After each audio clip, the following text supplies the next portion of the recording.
Akashvani Bhadravati health hints ಆರೋಗ್ಯ ಸೂತ್ರ ಕಾರ್ಯಕ್ರಮ. ಈ ಕಾರ್ಯಕ್ರಮದ ಪ್ರಾಯೋಜಕರು ಸರ್ಜಿ ಆಸ್ಪತ್ರೆ ಶಿವಮೊಗ್ಗ.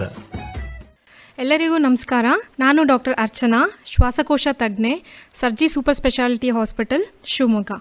ನಾನಿವತ್ತು ಮಾತಾಡ್ತಾ ಇರೋವಂಥ ಟಾಪಿಕ್ಕು COPD ಅಂದರೆ ಕ್ರಾನಿಕ್ ಅಬ್ಸ್ಟ್ರಕ್ಟಿವ್ ಪಲ್ಮನರಿ ಡಿಸೀಸ್. ಇದು ಶ್ವಾಸಕೋಶಕ್ಕೆ ಸಂಬಂಧಿಸಿದ ಒಂದು ಕಾಯಿಲೆ. ರೋಗ ಲಕ್ಷಣಗಳು ಏನಿರುತ್ತೆ ಅಂತ ಅಂದಾಗ, ದೀರ್ಘಕಾಲದ ಕೆಮ್ಮು, ಯಾವುದೇ ಕೆಮ್ಮು 2 ವಾರಕ್ಕಿಂತ ಜಾಸ್ತಿ ಇದೆ, ಅಥವಾ ಯಾವುದೇ ತರಹದ ಉಸಿರಾಟದ ತೊಂದರೆ 2 ವಾರಕ್ಕಿಂತ ಜಾಸ್ತಿ ಆಗ್ತಿದೆ, ಅಥವಾ ಅವರಿಗೆ ಅವರ ರೊಟೀನ್ ಆಕ್ಟಿವಿಟೀಸ್ ಅಂದರೆ ಮನೆಯಲ್ಲಿ ಇದ್ದಾಗ ಸಾಮಾನ್ಯ ಕೆಲಸ ಮಾಡೋಕ್ಕಾಗ್ತಾ ಇಲ್ಲ, ಅಥವಾ ಕೂತಿದ್ದಾಗ ಉಸಿರಾಟದ ತೊಂದರೆ ಬರ್ತಿದೆ, ಈ ಥರ ಉಸಿರಾಟದ ತೊಂದರೆ ಇದ್ದಾಗ COPD ಇರಬಹುದಾ ಅಂತ ಹೇಳಿ ಟೆಸ್ಟ್ ಮಾಡಿಸ್ಕೋಬೇಕಾಗತ್ತೆ. ಈ ಕೆಮ್ಮು, ಉಸಿರಾಟದ ತೊಂದರೆ ಬಿಟ್ಟು ಬೇರೆ ತೊಂದರೆ ಅಂದರೆ ಎದೆಯ ಬಿಗಿತ, ಚೆಸ್ಟ್ ಟೈಟ್ನೆಸ್ ಅಂತ ಹೇಳ್ತೀವಿ, ಮತ್ತೆ ವೀಸಿಂಗ್ ಅಂದರೆ ಉಬ್ಬಸ, ಈ ತರ ಬೇರೆ ಬೇರೆ ಸಿಂಪ್ಟಮ್ಸ್ ಕೂಡ ಇರಬಹುದು. ಮತ್ತೆ ಎಲ್ಲರಿಗೂ ಒಂದೇ ತರ ಕೆಮ್ಮು ಅಥವಾ ಉಸಿರಾಟದ ತೊಂದರೆ, ಎದೆ ಬಿಗಿತ ಹೀಗೆ ಎಲ್ಲರಿಗೂ ಸೇಮ್ ಬರಬೇಕು ಅಂತ ಇಲ್ಲ. ಒಬ್ಬೊಬ್ಬರಿಗೆ ಒಂದೊಂದು ಸಿಂಪ್ಟಮ್ ಪ್ರಿಡಾಮಿನೆಂಟ್ ಅಂದ್ರೆ ಮೇನ್ ಆಗಿ ಇರಬಹುದು. ನಾವಿವತ್ತು COPD ಬಗ್ಗೆ ಏನ್ ತಿಳ್ಕೋಬೇಕು ಅಂತ ಹೇಳಿದ್ರೆ, ಒಂದು ಮಿತ್ ಅಥವಾ ಅಪನಂಬಿಕೆ ಏನಿದೆ ಅಂದ್ರೆ, COPD ಅಂದಾದ ತಕ್ಷಣ ಎಲ್ಲರೂ ಸ್ಮೋಕರ್ಸ್ ಅಷ್ಟೇ COPD ಆಗತ್ತೆ ಅನ್ನೋದೊಂದು. ನಾವು ಸ್ಟಡೀಸ್ ಎಲ್ಲ ನೋಡಿದಾಗ ಸ್ಮೋಕರ್ಸ್ ಅಲ್ಲಿ ಬರೀ 50% ಆಫ್ ದ ಪಾಪ್ಯುಲೇಷನ್ಗೆ ಅಷ್ಟೇನೆ COPD ಇರುತ್ತೆ. ಇನ್ನ 50% ನೋಡಿದ್ರೆ ನಾನ್ ಸ್ಮೋಕರ್ಸ್ ಇರ್ತಾರೆ. ನಾನ್ ಸ್ಮೋಕರ್ಸ್ ಅಂದ್ರೆ ಯಾರಿಗೆ ತಂಬಾಕು ಅಥವಾ ಬೀಡಿ, ಸಿಗರೇಟ್ ಇದ್ಯಾವುದೇ ಹ್ಯಾಬಿಟ್ಸ್ ಇಲ್ಲದೆ ಇರುವಂತ ಪರ್ಸನ್ಸ್. ಯಾರು ಈ ಗ್ರೂಪ್ ಆಫ್ ಪಾಪ್ಯುಲೇಷನ್ ಅಂತ ಅಂದಾಗ, ಅವರಿಗೆ ಔಟ್ಡೋರ್ ಏರ್ ಪೊಲ್ಯೂಷನ್ ಅಂತ ಹೇಳ್ತೀವಿ. ಔಟ್ಡೋರ್ ಏರ್ ಪೊಲ್ಯೂಷನ್ ಅಂದ್ರೆ ವಾಯು ಮಾಲಿನ್ಯ. ಅಂದ್ರೆ ಇತ್ತೀಚಿನ ದಿನಗಳಲ್ಲಿ ವಾಹನಗಳ ಬಳಕೆ ಹೆಚ್ಚಾಗಿರೋದ್ರಿಂದ ಮತ್ತೆ ಕಾರ್ಖಾನೆಗಳಿಂದ ಹೊರಬರುವಂತ ದಟ್ಟವಾದ ಹೊಗೆ ಇರಬಹುದು. ಇದೆಲ್ಲ ನಮ್ಮ ಗಾಳಿಯ ಗುಣಮಟ್ಟ ಅಂದ್ರೆ ಏರ್ ಕ್ವಾಲಿಟಿನ ಹಾಳು ಮಾಡುತ್ತೆ. ಹಾಗಾಗಿ ಕಂಟಿನ್ಯೂಸ್ ಆಗಿ ಎಕ್ಸ್ಪೋಜರ್ ಇದ್ದಾಗ ಇಂತಹ ಪೇಷಂಟ್ಸ್ಗೆ COPD ಆಗುವಂತ ಸಾಧ್ಯತೆಗಳು ಹೆಚ್ಚಿರುತ್ತೆ. ಮತ್ತೊಂದು ನಮ್ಮ ಉದ್ಯೋಗಕ್ಕೆ ಸಂಬಂಧಿಸಿದ್ದು ಅಂತ ಅಂದ್ರೆ, ಫಾರ್ ಎಕ್ಸಾಂಪಲ್ ಗಣಿಗಾರಿಕೆ ಅಥವಾ ಮೈನಿಂಗ್ ಇರ್ಬೋದು, ವೆಲ್ಡಿಂಗ್ ಇರ್ಬೋದು, ಅಥವಾ ಸ್ಯಾಂಡ್ ಬ್ಲಾಸ್ಟರ್ಸ್ ಅಂತ ಹೇಳ್ತೀವಿ, ಅಥವಾ ಯಾವುದೇ ತರಹದ ಫೀಲ್ಡ್ ವರ್ಕ್ ಅಥವಾ ಧೂಳಿಗೆ ಎಕ್ಸ್ಪೋಸ್ ಆಗುವಂತಹ ಜಾಬ್ಸ್ ಏನಿರುತ್ತೋ ಅವರೆಲ್ಲರಿಗೂ COPD ರಿಸ್ಕ್ ಇರುತ್ತೆ. ಮತ್ತೆ ಇನ್ನ ನಮ್ಮ ಇಂಡೋರ್ ಏರ್ ಪೊಲ್ಯೂಷನ್ ಅಂದ್ರೆ, ನೀವು ಹಿಂದಿನ ಕಾಲಗಳಲ್ಲಿ ಹೋಗಿ ನೋಡಿದರೆ ಹೆಣ್ಮಕ್ಳಿಗೆ ಜಾಸ್ತಿ COPD ಆಗೋ ಚಾನ್ಸಸ್ ಸಹ ಇದೆ. ಯಾಕೆ ಅವರು ಸ್ಮೋಕ್ ಮಾಡಲ್ಲ, ಆದ್ರೂ ಯಾಕೆ ಇವರಿಗೆ COPD ಆಗಿದೆ ಅಂತ ಕೇಳೋದಾದ್ರೆ, ಹೆಣ್ಮಕ್ಳು ಹಳೆ ಕಾಲದಲ್ಲಿ ಏನಂದ್ರೆ ಸೌದೆ ಒಲೆ ಯೂಸ್ ಮಾಡ್ತಾ ಇದ್ರು. ಏನ್ ಸೌದೆ ಒಲೆ ಯೂಸ್ ಮಾಡ್ತಿದ್ರೋ ಅದರಿಂದ ಬರೋಂತ ಹೊಗೆ ಕೂಡ ಈಗ ಸ್ಮೋಕಿಂಗ್ ಇಂದ ಬಂದ ಹೊಗೆ ಎಷ್ಟು ಡ್ಯಾಮೇಜ್ ಮಾಡುತ್ತೋ ಲಂಗ್ಸ್ನ, ಅಷ್ಟೇ ಡ್ಯಾಮೇಜ್ ಮಾಡ್ತಿತ್ತು. ಹಾಗಾಗಿ ನಾವು ಹೆಣ್ಮಕ್ಳಲ್ಲೂ ಸಹ ಈ COPD ಅನ್ನೋ ಕಾಯಿಲೆನ ನೋಡಬಹುದು. ಇನ್ನ ನಮ್ಮ ವಾಯು ಮಾಲಿನ್ಯ ಅಥವಾ ಈ ಸೌದೆ ಒಲೆ ಎಲ್ಲ ಬಿಟ್ರೆ, ಇನ್ನ ಎಷ್ಟೋ ಜನ ಪೇಷಂಟ್ಸು ಹಳೆಗಾಲದಲ್ಲಿ ಅಂದ್ರೆ ಅದರ ಹಿಂದಿನ ಕಾಲದಲ್ಲಿ ಅವರಿಗೆ TB ಆಗಿರುವಂತ ಹಿಸ್ಟ್ರಿ. ಯಾರಿಗೆ ಪಲ್ಮನರಿ ಟ್ಯೂಬರ್ಕ್ಯುಲೋಸಿಸ್ ಅಂದ್ರೆ ಶ್ವಾಸಕೋಶದ TB ಆಗಿರುತ್ತೋ ಅಂತಹ ಪೇಷಂಟ್ಸ್ಗೆ COPD ರಿಸ್ಕ್ ಇರುತ್ತೆ. ಮತ್ತೆ ಅಸ್ತಮ ಯಾವಾಗ ಕಂಟ್ರೋಲ್ ಆಗಿರಲ್ವೋ ಅಥವಾ ಅವ್ರು ಯಾವಾಗ ಪ್ರಾಪರ್ ಆಗಿ ಟ್ರೀಟ್ಮೆಂಟ್ ತಗೊಂತಾ ಇರಲ್ವೋ ಅಂತ ಪೇಷಂಟ್ಸ್ಗೆ COPD ಬರುವಂತ ಸಾಧ್ಯತೆ ಇರುತ್ತೆ. ಇನ್ನ ಹೆರಿಡಿಟರಿ ಅಂದ್ರೆ ಅನುವಂಶೀಯತೆ, ಕೆಲವು ಪ್ರೋಟೀನ್ ಡಿಫಿಷಿಯನ್ಸಿ, ಫಾರ್ ಎಕ್ಸಾಂಪಲ್ α1 ಆಂಟಿಟ್ರಿಪ್ಸಿನ್ ಅಂತ ಹೇಳ್ತೀವಿ. ಈ ತರ ಪ್ರೋಟೀನ್ ಡಿಫಿಷಿಯನ್ಸಿ ಇದ್ದಾಗ ಕೆಲವರಿಗೆ COPD ಹುಟ್ಟುತ್ತಾನೆ ಬರುವಂತ ಸಾಧ್ಯತೆ ಜಾಸ್ತಿ ಇರುತ್ತೆ. ಶಿವಮೊಗ್ಗದ ಸರ್ಜಿ ಆಸ್ಪತ್ರೆಯಲ್ಲಿ ಮೊಡವೆ, ಡ್ಯಾಂಡ್ರಫ್, ಭಂಗು, ಹುಳುಕಡ್ಡಿ, ಅಲರ್ಜಿ, ತೊನ್ನು, ಇಸುಬು, ಸರ್ಪಹುಣ್ಣು, ನರಗುಳ್ಳೆ ತಗ್ಸೋದು, ಹಂಗೆ ಮುಖದಲ್ಲಿರೋ ಕೂದಲು ತೆಗೆಯೋದು, ಹಿಂಗೆ ಎಲ್ಲಾ ರೀತಿಯ ಚಿಕಿತ್ಸೆ ಮಾಡ್ತಾರೆ. ಹೌದು, ಹಲವಾರು ವರ್ಷಗಳಿಂದ ಗುಣಮಟ್ಟದ ಆರೋಗ್ಯ ಸೇವೆ ನೀಡುತ್ತಾ ಬಂದಿರುವ ಸರ್ಜಿ ಆಸ್ಪತ್ರೆಯಲ್ಲಿ ಅತ್ಯಾಧುನಿಕ ತಂತ್ರಜ್ಞಾನದಿಂದ ನುರಿತ ವೈದ್ಯರ ತಂಡದಿಂದ ಕೈಗೆಟಕುವ ಬೆಲೆಯಲ್ಲಿ ನಿಮ್ಮ ಚರ್ಮ ಮತ್ತು ಸೌಂದರ್ಯ ಸಂಬಂಧಿಸಿದ ಎಲ್ಲಾ ಬಗೆಯ ಚಿಕಿತ್ಸೆ ಲಭ್ಯ. ಇಂದೇ ಭೇಟಿ ಕೊಡಿ. ಸರ್ಜಿ ಸೂಪರ್ ಸ್ಪೆಷಾಲಿಟಿ ಆಸ್ಪತ್ರೆ, ರಾಘವೇಂದ್ರ ಸ್ವಾಮಿ ಮಠದ ಹತ್ತಿರ, ಶಿವಮೊಗ್ಗ. ಹೆಲ್ತ್ ಹಿಂಟ್ಸ್ ಆರೋಗ್ಯ ಸೂತ್ರ ಕಾರ್ಯಕ್ರಮ ಕೇಳಿದಿರಿ. ಈ ಕಾರ್ಯಕ್ರಮದ ಪ್ರಾಯೋಜಕರು ಸರ್ಜಿ ಆಸ್ಪತ್ರೆ ಶಿವಮೊಗ್ಗ. ಆಕಾಶವಾಣಿ ಭದ್ರಾವತಿ ಹೆಲ್ತ್ ಹಿಂಟ್ಸ್ ಆರೋಗ್ಯ ಸೂತ್ರ ಕಾರ್ಯಕ್ರಮ. ಈ ಕಾರ್ಯಕ್ರಮದ ಪ್ರಾಯೋಜಕರು ಸರ್ಜಿ ಆಸ್ಪತ್ರೆ ಶಿವಮೊಗ್ಗ. ಎಲ್ಲರಿಗೂ ನಮಸ್ಕಾರ. ನಾನು ಡಾಕ್ಟರ್ ಅರ್ಚನಾ, ಶ್ವಾಸಕೋಶ ತಜ್ಞೆ, Sarji super speciality hospital Shivamogga. ನಾನಿವತ್ತು ಮಾತಾಡ್ತಾ ಇರೋವಂಥ ಟಾಪಿಕ್ಕು COPD ಅಂದರೆ ಕ್ರಾನಿಕ್ ಅಬ್ಸ್ಟ್ರಕ್ಟಿವ್ ಪಲ್ಮನರಿ ಡಿಸೀಸ್. ಇದು ಶ್ವಾಸಕೋಶಕ್ಕೆ ಸಂಬಂಧಿಸಿದ ಒಂದು ಕಾಯಿಲೆ. ನಮಗೆಲ್ಲ ಗೊತ್ತಿದೆ COPDನ ಟ್ರೀಟ್ ಮಾಡಬಹುದು ಅಂತ. But it is not curable. ಅಂದರೆ ನಾವು ಚಿಕಿತ್ಸೆ ಅಷ್ಟೇ ಕೊಡ್ಬೋದು, ಅದನ್ನು ಕಂಪ್ಲೀಟಾಗಿ ಗುಣಪಡಿಸಲು ಆಗಲ್ಲ. ಸೊ ಹಾಗಾಗಿ COPDನ ಅರ್ಲಿ ಡಯಾಗ್ನೋಸಿಸ್, ಅಂದರೆ ಎಷ್ಟು ಬೇಗ ಸಿಂಪ್ಟಮ್ಸ್ ಇರುತ್ತೋ ಅಷ್ಟು ಬೇಗ ಡಯಾಗ್ನೋಸಿಸ್ ಮಾಡಿಸ್ಕೊಂಡು ಟ್ರೀಟ್ ಮಾಡಿಸ್ಕೊಳ್ಳೋದು ಬಹಳನೇ ಇಂಪಾರ್ಟೆಂಟ್ ಆಗುತ್ತೆ. ಮತ್ತು ನಾವು ಹೇಗೆ ಡಯಾಗ್ನೋಸ್ ಮಾಡ್ತೀವಿ COPDನ?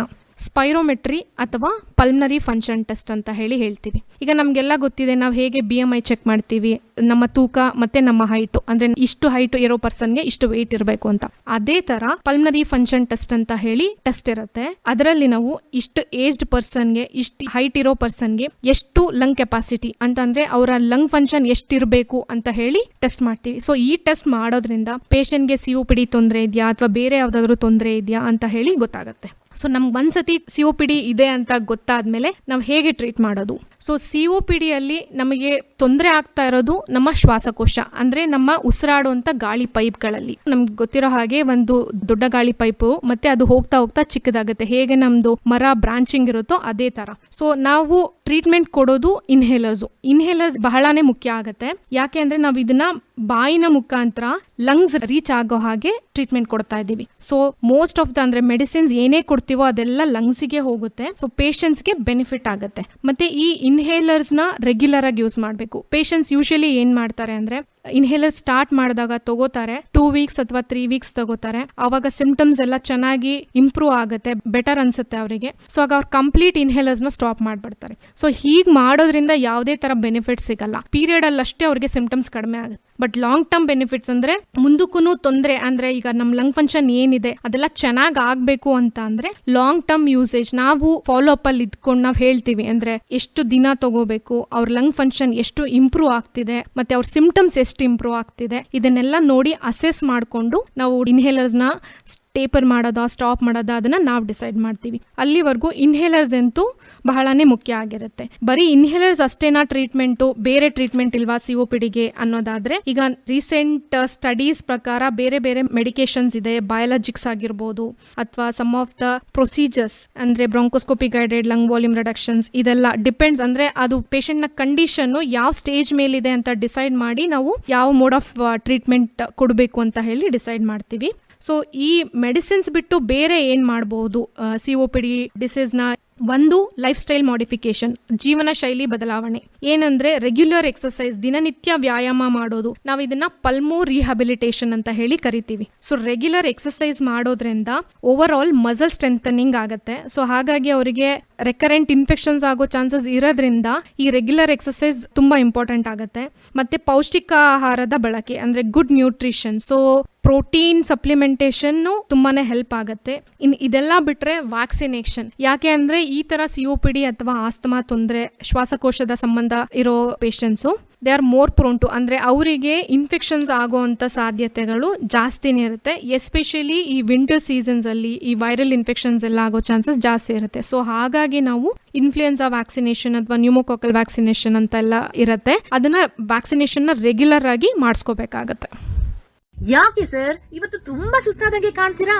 ಯಾಕೋ ಗೊತ್ತಿಲ್ಲ ಮೇಡಮ್, ಈ ಎದೆ ನೋವು ಆಗ್ತಿದೆ. ಮೊನ್ನೆ ನಮ್ ಯಜಮಾನ್ರಿಗೂ ಹೀಗೆ ಆಗಿತ್ತು. ಶಿವಮೊಗ್ಗದ ಸರ್ಜಿ ಸೂಪರ್ ಸ್ಪೆಷಾಲಿಟಿ ಆಸ್ಪತ್ರೆಗೆ ಹೋದ್ವಿ. ಅಲ್ಲಿ ಸುಸಜ್ಜಿತವಾಗಿರೋ ಕಾರ್ಡಿಯಾಲಜಿ ವಿಭಾಗದಲ್ಲಿ ಚಿಕಿತ್ಸೆ ಕೊಡಿಸಿದ್ವಿ. ಈಗ ನಮ್ಮ ಮನೆಯವರು ಆರಾಮಾಗಿದ್ದಾರೆ. ಅಲ್ಲಿ ನುರಿತ ಹೆಸರಾಂತ ಹೃದಯ ರೋಗ ತಜ್ಞ ವೈದ್ಯರಿದ್ದಾರೆ. ECG, echo, TMT, angiogram, angioplasty, phase maker, ಹೀಗೆ ಎಲ್ಲಾ ರೀತಿಯ ಚಿಕಿತ್ಸೆಗಳು ಲಭ್ಯ. ಅದು ಕಡಿಮೆ ದರದಲ್ಲಿ. ಅಷ್ಟೇ ಅಲ್ಲ, ನಗುಮೊಗದ ಸೇವೆ ಕೂಡ ಸಿಗುತ್ತೆ. ಹಿಂದೆ ಭೇಟಿ ಕೊಡಿ ಸರ್ಜಿ ಸೂಪರ್ ಸ್ಪೆಷಾಲಿಟಿ ಆಸ್ಪತ್ರೆ, ರಾಘವೇಂದ್ರ ಸ್ವಾಮಿ ಮಠದ ಹತ್ತಿರ, ಶಿವಮೊಗ್ಗ. ಹೆಲ್ತ್ ಹಿಟ್ಸ್ ಆರೋಗ್ಯ ಸೂತ್ರ ಕಾರ್ಯಕ್ರಮ ಕೇಳಿದಿರಿ. ಈ ಕಾರ್ಯಕ್ರಮದ ಪ್ರಾಯೋಜಕರು ಸರ್ಜಿ ಆಸ್ಪತ್ರೆ, ಶಿವಮೊಗ್ಗ. ಆಕಾಶವಾಣಿ ಭದ್ರಾವತಿ. ಹೆಲ್ತ್ ಹಿಟ್ಸ್ ಆರೋಗ್ಯ ಸೂತ್ರ ಕಾರ್ಯಕ್ರಮ. ಈ ಕಾರ್ಯಕ್ರಮದ ಪ್ರಾಯೋಜಕರು ಸರ್ಜಿ ಆಸ್ಪತ್ರೆ, ಶಿವಮೊಗ್ಗ. ಎಲ್ಲರಿಗೂ ನಮಸ್ಕಾರ. ನಾನು ಡಾಕ್ಟರ್ ಅರ್ಚನಾ, ಶ್ವಾಸಕೋಶ ತಜ್ಞೆ, Sarji super speciality hospital, Shivamogga. ನಾನಿವತ್ತು ಮಾತಾಡುವಂಥ ಟಾಪಿಕ್ ಸ್ಮೋಕಿಂಗ್ ಅಥವಾ ಧೂಮಪಾನ. ಎಲ್ಲರಿಗೂ ಗೊತ್ತಿದೆ smoking is injurious to health. ಎಲ್ಲ ಕಡೆನೂ ನೋಡ್ತಾ ಇರ್ತೀವಿ, ಎಲ್ಲ ಕಡೆನೂ ಓದ್ತಾ ಇರ್ತೀವಿ. ಸೊ ಸ್ಮೋಕಿಂಗ್ ಇಂದ ಎಲ್ಲಾರ ಕ್ವೆಶನ್ನು ಬರೀ ಲಂಗ್ಸ್ ಡ್ಯಾಮೇಜ್ ಆಗುತ್ತೆ ಅಷ್ಟೇ ಅಲ್ವಾ? ಸೊ ಸ್ಮೋಕಿಂಗ್ ಇಂದ ಬರೀ ಲಂಗ್ಸ್ ಅಷ್ಟೇ ಡ್ಯಾಮೇಜ್ ಆಗಲ್ಲ, ಇದು ಪ್ರತಿ ಒಂದು ಆರ್ಗನ್ ಮೇಲೂ ಸ್ಮೋಕಿಂಗ್ ಇಂಪ್ಯಾಕ್ಟ್ ಇರುತ್ತೆ. ಏನಂತ ಅಂದ್ರೆ ಸ್ಮೋಕಿಂಗ್ ರೆಗ್ಯುಲರ್ಲಿ ಮಾಡೋದ್ರಿಂದ ನಮ್ಮ ಶ್ವಾಸಕೋಶ ಅಥವಾ ಏರ್ವೇಸ್ ಏನಿದೆಯೋ ಅದರ ಡ್ಯಾಮೇಜ್ ಆಗಿ ಬ್ರಾಂಕೈಟಿಸ್, COPD ಅಥವಾ ಲಂಗ್ ಫೈಬ್ರೋಸಿಸ್ ಇದೆಲ್ಲ ಆಗೋ ಚಾನ್ಸಸ್ ಇದೆ ಅಂತ ಎಲ್ಲರಿಗೂ ಗೊತ್ತಿದೆ. ಇದು ಬಿಟ್ಟು ಏನಾಗುತ್ತೆ ಲಂಗ್ಸ್ ಅಲ್ಲಿ ಅಂತ ಅಂದ್ರೆ, ಸೊ ನಮ್ಗೆ ಹೇಗೆ ಇಮ್ಯುನಿಟಿ ಇದೆಯೋ ಹಾಗೇನೆ ಲಂಗ್ ಇಮ್ಯುನಿಟಿ ಅಂತ ಹೇಳ್ತೀವಿ. ಸೊ ನಮ್ಮ ಬಾಡಿಯಲ್ಲಿ ಲಂಗ್ಸ್ ಅಲ್ಲೂ ಸಹ ಡಿಫೆನ್ಸ್ ಮೆಕ್ಯಾನಿಸಮ್ ಇರುತ್ತೆ. ಸೊ ಈ ತರ ಸ್ಮೋಕಿಂಗ್ ರೆಗ್ಯುಲರ್ ಆಗಿ ಮಾಡೋದ್ರಿಂದ ಏನಾಗುತ್ತೆ, ಈ ಡಿಫೆನ್ಸ್ ಮೆಕ್ಯಾನಿಸಮ್ ಬ್ರೇಕ್ ಆಗುತ್ತೆ. ಡಿಫೆನ್ಸ್ ಮೆಕ್ಯಾನಿಸಮ್ ಬ್ರೇಕ್ ಆಯ್ತು ಅಂದ್ರೆ ಇಮ್ಯುನಿಟಿ ಕಡಿಮೆ ಆಗುತ್ತೆ. ಸೊ ಸ್ಮೋಕಿಂಗ್ ಮಾಡೋ ಎಲ್ಲಾ ಪರ್ಸನ್ಸ್ಗೂ ಇನ್ಫೆಕ್ಷನ್ಸ್ ಆಗೋ ಚಾನ್ಸಸ್ ಜಾಸ್ತಿ ಆಗುತ್ತೆ. ಸೊ ನಮ್ಗೆಲ್ಲ ಗೊತ್ತು ಸ್ಮೋಕಿಂಗ್ ಮಾಡೋದ್ರಿಂದ ಲಂಗ್ ಕ್ಯಾನ್ಸರ್ ಆಗುತ್ತೆ. ಲಂಗ್ ಕ್ಯಾನ್ಸರ್ ಒಂದೇ ಆಗುತ್ತಾ? ಇಲ್ಲ, ಇದು ಎಲ್ಲಾ ಆರ್ಗನ್ಸ್ನು ಇನ್ವಾಲ್ವ್ ಆಗುತ್ತೆ. ಸೊ ಓವರ್ ಆಲ್ ಎಲ್ಲಾ ಆರ್ಗನ್ಸ್ದು ಕ್ಯಾನ್ಸರ್ ರಿಸ್ಕ್ ಜಾಸ್ತಿ ಆಗುತ್ತೆ. ಅದು ಬಿಟ್ಟು ಹೃದಯಕ್ಕೆ ಸಂಬಂಧಪಟ್ಟಂತಹ ಕಾಯಿಲೆಗಳು, ಹಾರ್ಟ್ ಅಟ್ಯಾಕ್ ಆಗೋ ರಿಸ್ಕ್ ಜಾಸ್ತಿ ಆಗುತ್ತೆ, ಸ್ಟ್ರೋಕ್ ಆಗುವಂತ ರಿಸ್ಕ್ ಜಾಸ್ತಿ ಆಗುತ್ತೆ, ಶುಗರ್ ಎಲ್ಲ ರಿಸ್ಕ್ ಜಾಸ್ತಿ ಆಗುತ್ತೆ. ಕೆಲವು ಮಿತ್ಸ್ ಇದೆ ಸ್ಮೋಕಿಂಗ್ ಬಗ್ಗೆ. ಏನಂತಂದ್ರೆ ಸೇಫ್ ಲಿಮಿಟ್. ಸೊ ನಾನು ಅಕೇಶನಲಿ ಸ್ಮೋಕ್ ಮಾಡ್ತೀನಿ ಅಥವಾ once in a while parties ಇದ್ದಾಗ ಅಷ್ಟೇ ಸ್ಮೋಕ್ ಮಾಡ್ತೀನಿ, is it acceptable? No. Even ಒಂದೇ ಸಿಗರೇಟ್ ಸ್ಮೋಕ್ ಮಾಡ್ಲಿ ಇಲ್ಲ ವಾರಕ್ಕೋ ತಿಂಗಳಿಗೋ ಒಂದೇ ಸಿಗರೇಟ್ ಸ್ಮೋಕ್ ಮಾಡ್ಲಿ, ಅದು ಅಕ್ಸೆಪ್ಟಬಲ್ ಅಲ್ಲ. ಅಂದ್ರೆ ಈಗ ಒಂದ್ ಸಿಗರೇಟ್ ಇಂದ ಏನ್ ಡ್ಯಾಮೇಜ್ ಆಗುತ್ತೋ ಅಷ್ಟೇ 1 ಪ್ಯಾಕ್ ಸಿಗರೇಟ್ ಇಂದನೂ ಡ್ಯಾಮೇಜ್ ಆಗುತ್ತೆ. ಸೊ ಡ್ಯಾಮೇಜ್ ಅಂತೂ ಆಗುತ್ತೆ, ಮತ್ತೆ ಅದನ್ನ ನಾವು ನಾರ್ಮಲ್ ಮಾಡಕ್ಕಾಗಲ್ಲ. ಸೊ ಹಾಗಾಗಿ ಒಂದೇ ಸಿಗರೇಟ್ ಸೇದೋದೂ ಸಹ ಅಕ್ಸೆಪ್ಟಬಲ್ ಅಲ್ಲ. ಮತ್ತೆ ಇನ್ನು ಕೆಲವರ ಪ್ರಶ್ನೆ, ನಾನು ಆಲ್ರೆಡಿ ಸ್ಮೋಕ್ ಮಾಡ್ತಿದ್ದೆ, ಇವಾಗ ಬಿಟ್ಟಿದ್ದೀನಿ, ಸೊ ಇವಾಗ ಲಂಗ್ಸ್ ನನ್ನ ನಾರ್ಮಲ್ ಇದೆ ಅಲ್ವಾ ಅಂತ. ಸೊ ಆಲ್ರೆಡಿ ಸ್ಮೋಕ್ ಮಾಡಿರ್ತೀರಾ, ಫಾರ್ ಎಕ್ಸಾಂಪಲ್ 1 ವರ್ಷನೋ 2 ವರ್ಷನೋ 3 ವರ್ಷನೋ ಮಾಡಿರ್ತೀರಾ. ಈಗ ಮಾಡೋ ಸಮಯದಲ್ಲಿ ಏನ್ ಲಂಗ್ ಡ್ಯಾಮೇಜ್ ಆಗಿರುತ್ತೋ ಅದು ಆಲ್ರೆಡಿ ಆಗಿರುತ್ತೆ. ಸೊ ಅದನ್ನ ನಾವು ನಾರ್ಮಲ್ ಮಾಡಕ್ ಬರಲ್ಲ. ಸೊ ಹಾಗಾಗಿ ನಾವು ಸ್ಟಾಪ್ ಮಾಡೋದು ಯಾಕೆ ಹೇಳ್ತೀವಿ ಅಂದ್ರೆ, ಸ್ಟಾಪ್ ಮಾಡೋದ್ರಿಂದ ಅದರಿಂದ ಏನೇನು ತೊಂದರೆ ಡ್ಯಾಮೇಜ್ ಇನ್ಕ್ರೀಸ್ ಆಗ್ತಾ ಹೋಗುತ್ತೋ ಅದನ್ನ ಕಡಿಮೆ ಮಾಡ್ಬೋದು. ಸೊ ಅದಕ್ಕೋಸ್ಕರ ಸ್ಮೋಕಿಂಗ್ ಕ್ವಿಟ್ ಮಾಡಿ ಅಂತ ಹೇಳೋದು. ಇನ್ನ ಯಂಗ್ಸ್ಟರ್ಸ್ ಹೇಳ್ತಾರೆ ನಂದು ಎಕ್ಸ್ರೇ ನಾರ್ಮಲ್ ಇದೆ, PFT ನಾರ್ಮಲ್ ಇದೆ, ಸೊ ನಾನು ಸ್ಮೋಕ್ ಮಾಡ್ತಾ ಇದ್ದೀನಿ, actively smoking, but I am healthy ಅಂತ. ಬಟ್ ಏನಾಗುತ್ತೆ ಅಂದರೆ ಯಂಗ್ಸ್ಟರ್ಸ್ ಅಲ್ಲಿ ಇನ್ನ ಲಂಗ್ ಗ್ರೋತ್ ಆಗ್ತಾ ಇರುತ್ತೆ. ಸೊ ಹಾಗಾಗಿ ಯಾವಾಗ ಅವ್ರಿಗೆ ಯಾವುದೇ ಸಿಂಪ್ಟಮ್ಸ್ ಬರಲ್ಲ, ಯಾವಾಗ ಅವರು ಒಂದು 40-45 ಇಯರ್ಸ್ ಆಗುತ್ತೋ ನಾರ್ಮಲಿ ಕೂಡ ನಮ್ಮ ಲಂಗ್ ಫಂಕ್ಷನ್ ಏನಿದೆ ಅದು ನಿಧಾನಕ್ಕೆ ಡಿಕ್ಲೈನ್ ಆಗ್ತಾ ಬರುತ್ತೆ. ಸೊ ಈ ಥರ ಸ್ಮೋಕಿಂಗ್ ಹ್ಯಾಬಿಟ್ಸ್ ಇದ್ದವರಲ್ಲಿ ಲಂಗ್ ಫಂಕ್ಷನ್ ಇನ್ನೂ ಬೇಗ ಡಿಕ್ಲೈನ್ ಆಗುತ್ತೆ. ಈಗ ಪ್ರೆಸೆಂಟ್ ಜನರೇಷನ್ ಕೇಳೋದಾದ್ರೆ ಸ್ಮೋಕಿಂಗ್ ಹುಕ್ಕಾ ಅಥವಾ ಎಲೆಕ್ಟ್ರಾನಿಕ್ ಸಿಗರೇಟ್ಸ್ ಇದು ಸೇಫರ್ ಅಂತ. ಹುಕ್ಕಾ ಎಲ್ಲ ಯೂಶಲಿ ಮಾಡೋರು 1 hour 2 hours half an hour ಹಾಗೆ ಕಂಟಿನ್ಯೂಸ್ ಆಗಿ ಮಾಡ್ತಾರೆ. ಈಗ 1 ಸಿಗರೇಟ್ ಸ್ಮೋಕ್ ಮಾಡಿದಾಗ ಏನಾಗುತ್ತೆ, ಅವ್ರು ಒಂದು 6ರಿಂದ 8 ಪಫ್ ಎಳ್ಕೋತಾರೆ. ಅದೇ ಹುಕ್ಕಾ ಸ್ಮೋಕ್ ಮಾಡಿದಾಗ ಏನಾಗುತ್ತೆ, ಅವ್ರು 1/2 hour 1 hour ಹೀಗೆ ಕೂತಾಗ ಆಲ್ಮೋಸ್ಟ್ 80 to 100 ಪಫ್ಸ್ ಎಳ್ಕೋತಾರೆ. 1 hour ಹುಕ್ಕಾ ಸ್ಮೋಕ್ ಮಾಡೋದು ಒಂದೇ ಅಥವಾ 20 to 50 ಸಿಗರೇಟ್ಸ್ ಸ್ಮೋಕ್ ಮಾಡೋದು ಒಂದೇ. ಅಂದ್ರೆ ಸ್ಟಡೀಸ್ ಎಲ್ಲ ಏನ್ ಹೇಳುತ್ತೆ ಅಂದ್ರೆ, if you are using hookah for 1 hour that is equivalent to 20 to 50 cigarettes ಅಂತ. ಸೊ ಇನ್ಫ್ಯಾಕ್ಟ್ ಸ್ಮೋಕಿಂಗ್ಗಿಂತ ಹುಕ್ಕಾ ಅಥವಾ ಈ cigarettes are more harmful. So smoking stop ಮಾಡೋದ್ರಿಂದ ಏನ್ ಬೆನಿಫಿಟ್ಸು, ನಾವು ಒಂದ್ಸತಿ ಸ್ಟ್ರಾಂಗ್ ಮೈಂಡ್ ಸೆಟ್ ಇಂದ ಬಿಡ್ತೀವಿ ಅಂತ ಡಿಸೈಡ್ ಮಾಡ್ ಮಿನಿಟ್ ಇಂದಾನೆ ನಮ್ಮಲ್ಲಿ ಪಾಸಿಟಿವ್ ಥಿಂಗ್ಸ್ ಗೊತ್ತಾಗುತ್ತೆ. ಸ್ಟಡೀಸ್ ಏನ್ ಹೇಳುತ್ತೆ ಅಂದ್ರೆ BP ಅಥವಾ ಹಾರ್ಟ್ ರೇಟ್ ಏನಿದೆ ಎಲ್ಲ ನಾರ್ಮಲೈಸ್ ಆಗುತ್ತೆ. ವಿತಿನ್ 3 months ಏನೇ ಸಿಂಪ್ಟಮ್ಸ್, ಕಾಫು, ಬ್ರೀತಿಂಗ್ ಡಿಫಿಕಲ್ಟಿ ಇದೆಲ್ಲ ನಿಧಾನಕ್ಕೆ ಕಡಿಮೆ ಆಗ್ತಾ ಬರುತ್ತೆ. ವಿತಿನ್ 1 year ಏನ್ ಹಾರ್ಟ್ ಡಿಸೀಸ್ ರಿಸ್ಕ್ ಎಲ್ಲ ಇರುತ್ತೆ ಅದೆಲ್ಲ ಕಡಿಮೆ ಆಗುತ್ತೆ. ಹಾಗೇನೆ ಕ್ಯಾನ್ಸರ್ ರಿಸ್ಕ್ ಏನಿದೆ ಅದೆಲ್ಲ ಕಡಿಮೆ ಆಗ್ತಾ ಬರುತ್ತೆ. So it is always never too late to quit smoking. ಯಾಕ್ ಸವಿತಾ ಸಪ್ಪಗಿದೆಯಲ್ಲೇ? ನಮ್ಮ ಯಜಮಾನ್ರು ರಾತ್ರಿ ಇಡೀ ನಿದ್ದೆನೆ ಮಾಡಿಲ್ಲ, ಹೊಟ್ಟೆ ನೋವು ಅಂತ ಮುದ್ದಾಡ್ತಿದ್ರು. ಮೂತ್ರಪಿಂಡದಲ್ಲಿ ಕಲ್ಲಿದೆ, ಆಪರೇಷನ್ ಮಾಡ್ಬೇಕು ಅಂತ ಹೇಳಿದ್ದಾರೆ. ಟೆನ್ಷನ್ ಮಾಡ್ಕೋಬೇಡ, ನಮ್ಮ ಮಾವನವ್ರಿಗೂ ಇದೇ ತರ ಆಗಿತ್ತು. ನಮ್ ಸಂಬಂಧಿಕರೊಬ್ರು ಶಿವಮೊಗ್ಗದ ಸರ್ಜಿ ಆಸ್ಪತ್ರೆ ಬಗ್ಗೆ ಹೇಳಿದ್ರು. ಸರ್ಜಿ ಆಸ್ಪತ್ರೆಗೆ ಕರ್ಕೊಂಡ್ ಹೋದ್ವಿ. ಅದೊಂದು ಅತ್ಯಾಧುನಿಕ ತಂತ್ರಜ್ಞಾನಗಳನ್ನ ಒಳಗೊಂಡ ಸುಸಜ್ಜಿತವಾದ ಆಸ್ಪತ್ರೆ. ನಿಜಕ್ಕೂ ಇವತ್ತಿನ ಕಾಲಕ್ಕೆ ಹೋಲಿಸಿದ್ರೆ ಅತ್ಯಂತ ಕಡಿಮೆ ದರದಲ್ಲಿ ಶಸ್ತ್ರಚಿಕಿತ್ಸೆ ಮಾಡಿ ಗುಣಮುಖ ಮಾಡಿದ್ರು. ಈಗ ನಮ್ಮ ಮಾವ ಆರಾಮಾಗಿದ್ದಾರೆ. ಥ್ಯಾಂಕ್ಸ್ ಕಣಿ ಮಮತಾ. ಹಿಂದೆ ಭೇಟಿ ಕೊಡಿ ಸರ್ಜಿ ಸೂಪರ್ ಸ್ಪೆಷಾಲಿಟಿ ಆಸ್ಪತ್ರೆ, ರಾಘವೇಂದ್ರ ಸ್ವಾಮಿ ಮಠದ ಹತ್ತಿರ, ಶಿವಮೊಗ್ಗ. ಹೆಲ್ತ್ ಹಿಟ್ಸ್ ಆರೋಗ್ಯ ಸೂತ್ರ ಕಾರ್ಯಕ್ರಮ ಕೇಳಿದಿರಿ. ಈ ಕಾರ್ಯಕ್ರಮದ ಪ್ರಾಯೋಜಕರು ಸರ್ಜಿ ಆಸ್ಪತ್ರೆ, ಶಿವಮೊಗ್ಗ. ಆಕಾಶವಾಣಿ ಭದ್ರಾವತಿ. ಹೆಲ್ತ್ ಹಿಟ್ಸ್ ಆರೋಗ್ಯ ಸೂತ್ರ ಕಾರ್ಯಕ್ರಮ. ಈ ಕಾರ್ಯಕ್ರಮದ ಪ್ರಾಯೋಜಕರು ಸರ್ಜಿ ಆಸ್ಪತ್ರೆ, ಶಿವಮೊಗ್ಗ. ನಮಸ್ಕಾರ, ನಾನು ಡಾಕ್ಟರ್ ಅರ್ಚನಾ, ಶ್ವಾಸಕೋಶ ತಜ್ಞೆ, Sarji super speciality hospital, Shivamogga. So ನಾನಿವತ್ತು ಮಾತಾಡ್ತಾ ಇರೋವಂಥ ಟಾಪಿಕ್ಕು ಟ್ಯುಬರ್ಕ್ಯುಲೋಸಿಸ್ ಅಂದರೆ ಕ್ಷಯರೋಗ. ನಮಗೆ ಎಲ್ಲರಿಗೂ ಗೊತ್ತಿರೋ ಹಾಗೆ ಕ್ಷಯರೋಗ ಒಂದು ಲಂಗ್ ಇನ್ಫೆಕ್ಷನ್. ನಮಗೆ ಹೇಗೆ ಬ್ಯಾಕ್ಟೀರಿಯಲ್ ಇನ್ಫೆಕ್ಷನ್ ಅಥವಾ ಫಂಗಲ್ ಇನ್ಫೆಕ್ಷನ್ ಆಗುತ್ತೋ ಇದು ಹಾಗೆ ಟ್ಯುಬರ್ಕ್ಯುಲೋಸಿಸ್ ಅನ್ನೋದು ಒಂದು ಇನ್ಫೆಕ್ಷನ್. ಇದು ಮೈಕೋಬ್ಯಾಕ್ಟೀರಿಯಂ ಟ್ಯುಬರ್ಕ್ಯುಲೋಸಿಸ್ ಬೆಸಿಲೈ ಅನ್ನೋ ಬೆಸಿಲೈಯಿಂದ ಇನ್ಫೆಕ್ಷನ್ ಆಗುತ್ತೆ. ಕ್ಷಯರೋಗದಲ್ಲಿ ಒಂದು ಪಲ್ಮನರಿ ಟಿಬಿ ಮತ್ತೊಂದು ಎಕ್ಸ್ಟ್ರಾ ಪಲ್ಮನರಿ ಟಿಬಿ ಅಂತ ಹೇಳಿ ಇರುತ್ತೆ. ಪಲ್ಮನರಿ ಟಿಬಿ ಅಂತ ಅಂದ್ರೆ ಲಂಗ್ಸಿಗೆ ಸಂಬಂಧಪಟ್ಟ ಟ್ಯುಬರ್ಕ್ಯುಲೋಸಿಸ್. ಸೊ ಯಾವಾಗ ನಮಗೆ ಕಫ ಪರೀಕ್ಷೆ ಮಾಡಿ ಟಿಬಿ ಬರುತ್ತೋ ಆ ಟಿಬಿಯನ್ನು ಪಲ್ಮನರಿ ಟ್ಯುಬರ್ಕ್ಯುಲೋಸಿಸ್ ಅಂತ ಹೇಳ್ತೀವಿ. ಅದು ಬಿಟ್ಟು ಬೇರೆ ಇವಾಗ ಗಂಟುಗಳಲ್ಲಿ ಟಿಬಿ ಬರ್ಬೋದು ಅಥವಾ ಶ್ವಾಸಕೋಶದಲ್ಲಿ ನೀರು ತುಂಬಿಕೊಂಡು ಟಿಬಿ ಬರ್ಬೋದು. ಈ ಟಿಬಿಯನ್ನು ಎಕ್ಸ್ಟ್ರಾ ಪಲ್ಮನರಿ ಟಿಬಿ ಅಂತ ಹೇಳ್ತೀವಿ. ಸೊ ಈ ತರ ಕ್ಷಯ ರೋಗ ಇದೆಯೋ ಇಲ್ವೋ ಆ ತರ ಡೌಟ್ ಇದ್ದಾಗ ಏನ್ ರೋಗ ಲಕ್ಷಣಗಳಿಗೆ ನಾವು ನೋಡ್ಬೇಕು ಅಂತ ಅಂದಾಗ, ಯಾವುದೇ ಕೆಮ್ಮು 2 ವಾರಕ್ಕಿಂತ ಜಾಸ್ತಿ ಇದೆ, ಕೆಮ್ಮಿನ ಜೊತೆಗೆ ಕಫ ಬರ್ತಿದೆ ಅಥವಾ ಕಫದಲ್ಲಿ ರಕ್ತ ಬರ್ತಿದೆ ಅಥವಾ ಜ್ವರ ಬಿಟ್ಟು ಬರ್ತಿದೆ, ಯೂಶಲಿ ಜ್ವರ ಈವ್ನಿಂಗ್ ಟೈಮ್ಸ್ ಅಂದ್ರೆ ಸಂಜೆ ಹೊತ್ತೇ ಬರ್ತಿದೆ, ಅಥವಾ ತೂಕ ಕಡಿಮೆ ಆಗ್ತಿದೆ, ಅನ್ಇಂಟೆನ್ಷನಲ್ ವೆಯ್ಟ್ ಲಾಸ್ ಅಂತ ಹೇಳ್ತೀವಿ. ಅನ್ಇಂಟೆನ್ಷನಲ್ ಅಂದ್ರೆ ಪೇಷಂಟ್ ಯಾವುದೇ ತರಹ ಎಕ್ಸಸೈಸು ಡಯೆಟ್ಟು ಮಾಡ್ದಿರಾ ವೆಯ್ಟ್ ಲಾಸ್ ಆಗೋದು, ಮತ್ತೆ ಅಪೆಟೈಟ್ ಅಂದ್ರೆ ಹಸಿವು ಕಡಿಮೆ ಆಗೋದು. ಈ ತರ ಯಾವುದೇ ಸಿಂಪ್ಟಮ್ಸ್ ಇದೆ ಅಂತ ಅಂದಾಗ ಅಂತ ಪೇಷಂಟ್ಸು ಟ್ಯುಬರ್ಕ್ಯುಲೋಸಿಸ್ ಇದೆಯೋ ಇಲ್ವೋ ಅಂತ ಹೇಳಿ ಟೆಸ್ಟ್ ಮಾಡಿಸ್ಕೋಬೇಕು. ಮತ್ತೆ ಆದಷ್ಟು ಬೇಗ ಸ್ಪೆಷಲಿಸ್ಟ್ ಪಲ್ಮನಾಲಜಿಸ್ಟ್ನೇ ಕನ್ಸಲ್ಟ್ ಮಾಡಬೇಕು ಅಂತ ಹೇಳ್ತೀನಿ. ನೆಕ್ಸ್ಟ್ ಕ್ವೆಶನ್ ಏನ್ ಕೇಳ್ತಾರೆ ಜನರು ಅಂದ್ರೆ, ಎಲ್ಲಾ ಪೇಷಂಟ್ಸ್ಗೂ ಇದೇ ತರ ಸಿಂಪ್ಟಮ್ಸ್ ಇರುತ್ತಾ? ಇದು ನಮ್ಮ ಇಮ್ಯುನಿಟಿ ಮೇಲೆ ಡಿಪೆಂಡ್ ಆಗುತ್ತೆ. ಎಲ್ಲಾ ಪೇಷಂಟ್ಸ್ಗೂ ಈ ಎಲ್ಲಾ ಸಿಂಪ್ಟಮ್ಸು ಇರಬೇಕು ಅಂತ ಇಲ್ಲ. ಕೆಲವರಿಗೆ ಬರೀ ಕೆಮ್ಮಿರ್ಬೋದು, ಇನ್ನು ಕೆಲವರಿಗೆ ಬರೀ ಫೀವರ್ ಬರ್ಬೋದು, ಇಲ್ಲ ಇನ್ನು ಕೆಲವರು ಬರೀ ಲಾಸ್ ಆಫ್ ವೇಟ್ ಅಂದ್ರೆ ತೂಕ ಕಡಿಮೆ ಇರೋ ಸಿಂಪ್ಟಮ್ಸ್ ಇರ್ಬೋದು, ಇಲ್ಲ ಇನ್ನೂ ಕೆಲವರಿಗೆ ಏನೂ ಸಿಂಪ್ಟಮ್ಸ್ ಇಲ್ದಿರಾ ಇರ್ಬೋದು. ಏನೂ ಸಿಂಪ್ಟಮ್ಸ್ ಇಲ್ದಿರಾ ನಾವು ಏನೋ ಬೇರೆ ಟೆಸ್ಟ್ ಮಾಡಿಸೋವಾಗ ಚೆಸ್ಟ್ ಎಕ್ಸ್ರೇ ಮಾಡಿಸಿ ಚೆಸ್ಟ್ ಎಕ್ಸ್ರೇಲಿ ಏನೋ ರೋಗ ಲಕ್ಷಣಗಳಿದೆ ಅಂತ ಅವ್ರನ್ನ ಎವ್ಯಾಲ್ಯೂಯೇಟ್ ಮಾಡಿದಾಗ ಅವ್ರಿಗೆ ಟಿಬಿ ಇದೆ ಅಂತ ನಮಗೆ ಗೊತ್ತಾಗ್ಬೋದು. ಸೊ ಇದೆಲ್ಲ ನಮ್ಮ ಇಮ್ಯುನಿಟಿ ಮೇಲೆ ಡಿಪೆಂಡ್ ಆಗುತ್ತೆ. ಯಾರಿಗೆ ಈ ಟಿಬಿ ಅಥವಾ ಕ್ಷಯ ರೋಗ ಬರುವಂಥ ಸಾಧ್ಯತೆ ಹೆಚ್ಚು? ಏನಾಗುತ್ತೆ ಅಂದರೆ, ನಮ್ಮ ಇಂಡಿಯಾದಲ್ಲಿ ಅಷ್ಟು ಕಾಮನ್ ಇದೆ, ಎಲ್ಲರೂ ಟಿಬಿ ಬೆಸಿಲಾಗೆ ಎಕ್ಸ್ಪೋಸ್ ಆಗೇ ಇರ್ತೀವಿ. ಸೊ ಎಕ್ಸ್ಪೋಜರ್ ಆದ ತಕ್ಷಣ ಇನ್ಫೆಕ್ಷನ್ ಆಗುತ್ತಾ? ಇಲ್ಲ. ಸೊ ಯಾವಾಗ ನಮ್ಮ ಇಮ್ಯುನಿಟಿ ಕಡಿಮೆ ಆಗುತ್ತೆ ಆವಾಗ ನಮಗೆ ಇನ್ಫೆಕ್ಷನ್ ಆಗುತ್ತೆ, ಅದು ಡಿಸೀಸ್ ಆಗುತ್ತೆ.